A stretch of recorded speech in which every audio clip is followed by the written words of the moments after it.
C'est avec un plaisir toujours plus grand que je vous retrouve pour votre capsule de lecture.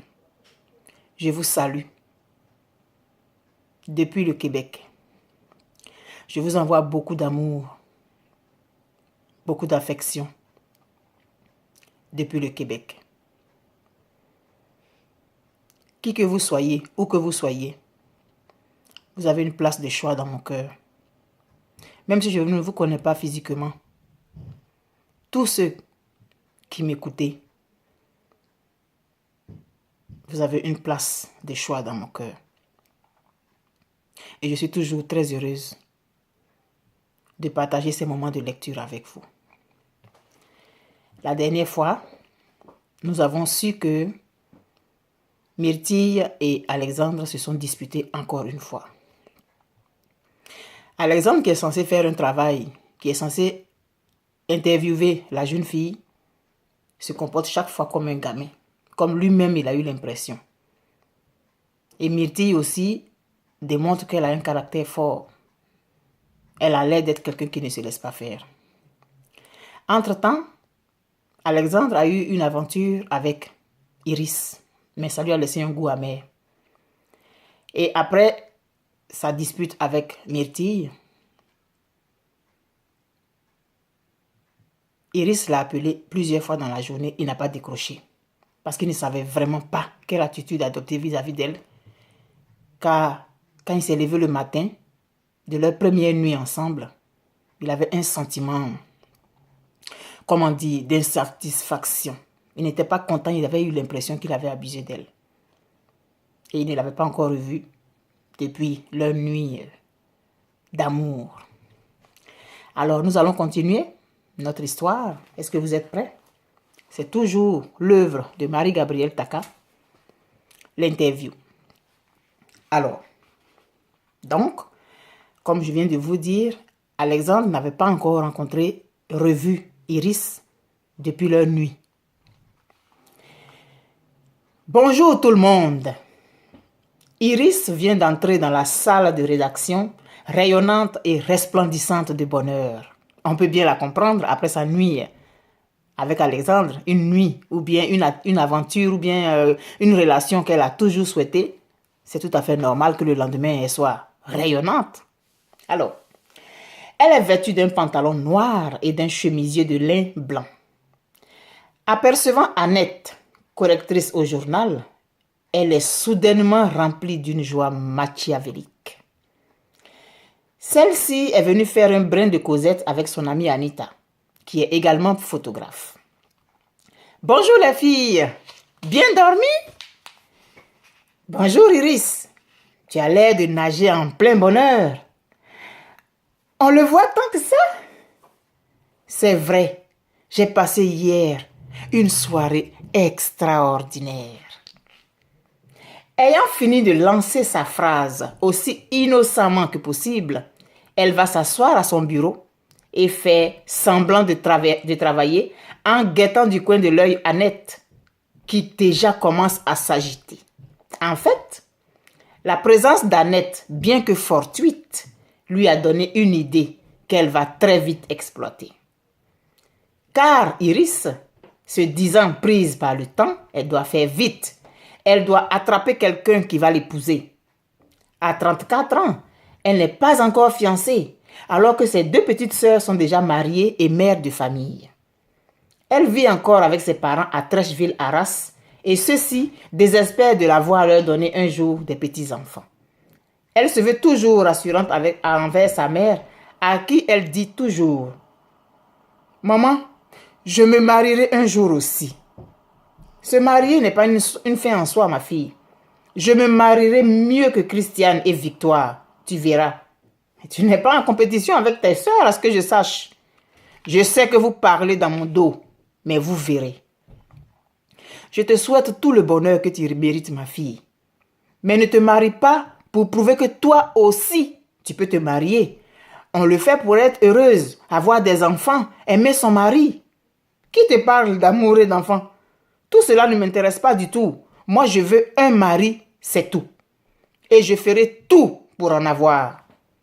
Toi, tu t'es mariée pour être heureuse, avoir des enfants et aimer ton mari, n'est-ce pas? Bien sûr. Et papa, tu crois que c'était réciproque?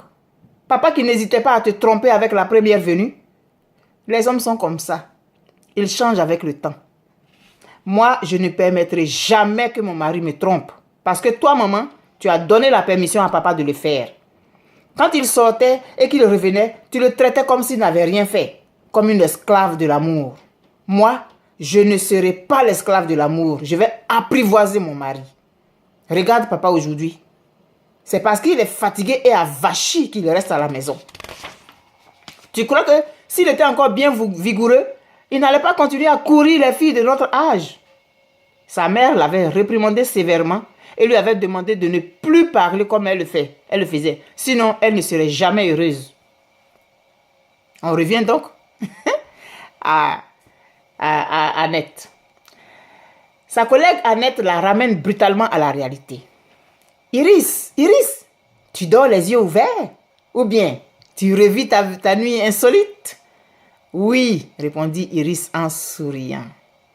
Raconte-moi un peu ta soirée. Iris fait semblant d'hésiter en regardant de droite à gauche. Elle avance la tête vers Annette pour lui demander en chuchotant. Tu me promets de ne rien dire à personne? Mais bien sûr! Mais pour qui tu me prends? Promis, juré? Promis, juré, répondit celle-ci en mettant son index sur ses lèvres avant de lever le doigt vers le ciel. Non, finalement, je préfère garder mon secret. Pour moi seule, dit-elle, avant de saisir la souris et de chercher quelque chose sur son écran d'ordinateur.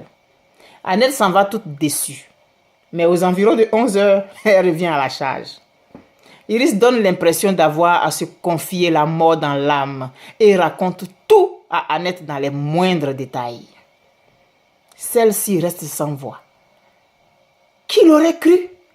Quand tu me disais que tu avais passé une excellente nuit, j'étais loin de penser à Alexandre. Vous avez parlé mariage? Bien sûr. Je dois même déménager chez lui avant la fin de la semaine prochaine. Il m'a même avoué qu'il était amoureux de moi depuis longtemps, mais qu'il n'avait pas eu le courage de me le dire. Souviens-toi que tu ne dois en aucun cas en parler à quiconque. Compris? Oui, motus et bouche cousue. Le plan d'Iris fonctionne à merveille, car l'après-midi même, elle reçoit déjà des appels de félicitations et feint la surprise. La cachetière, je viens d'apprendre que tu te maries bientôt avec Alexandre. Alors, vous vouliez faire ça en douce, hein? Je vois qu'on ne peut rien vous cacher. Il en est ainsi jusqu'au soir. Annette, appelée à son insu Internet par ses collègues, a fait du bon travail sans le savoir.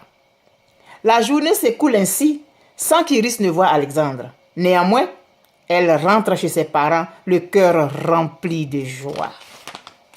Elle prend un sac de voyage et commence par y jeter quelques affaires. Où vas-tu ainsi? Maman, je ne suis plus une petite fille qui doit demander la permission chaque fois qu'elle sort.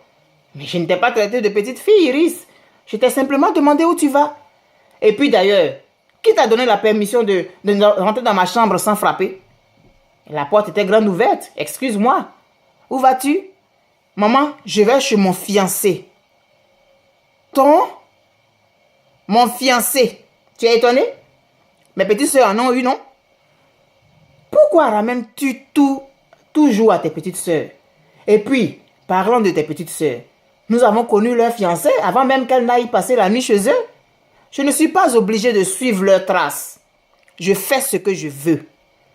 Iris, je ne te reconnais plus. Qu'est-ce qui se passe? Il se passe que tu m'ennuies avec tes questions. Il faudra penser à t'en souvenir chaque fois que tu seras en face de moi désormais. Je ne te permets pas de me parler sur ce ton. Insolente! D'ailleurs, je m'en vais d'ici. C'est parce que je vis toujours avec vous que vous n'avez aucune considération pour moi. Mais tu regretteras ce que tu m'as fait aujourd'hui, maman. Tu le regretteras. Sa mère essaye de l'empêcher de sortir en s'interposant. Mais Iris la repousse violemment et sort de la maison avec son sac. Elle arrive chez Alexandre et se félicite d'avoir réussi à faire les doubles des clés à son insu. Voilà. Iris veut se marier. comme ses petites sœurs. Iris n'a pas l'intention de se marier par amour pour faire des enfants. Elle veut avoir un mari. Parce que selon elle, ses petites sœurs ont plus de considération qu'elle dans la famille. Alors, en entrant au travail ce jour-là, de façon fortuite, elle est tombée sur Annette, que tout le monde appelle Internet. Parce que c'est quelqu'un qui ne peut pas garder un secret. Alors Iris a donné l'information à Annette pour que Annette puisse faire courir le bruit dans le journal que elle et Alexandre allaient se marier.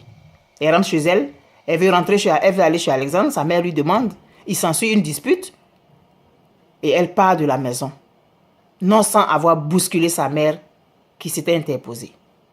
Voilà comment est fini ce chapitre. Je vous souhaite de passer un bon moment en écoutant votre capsule et n'oubliez pas jamais, jamais, jamais que je vous aime. Et n'oubliez pas aussi votre capsule de lecture. Je lis et te livre. À la prochaine capsule. Bye bye.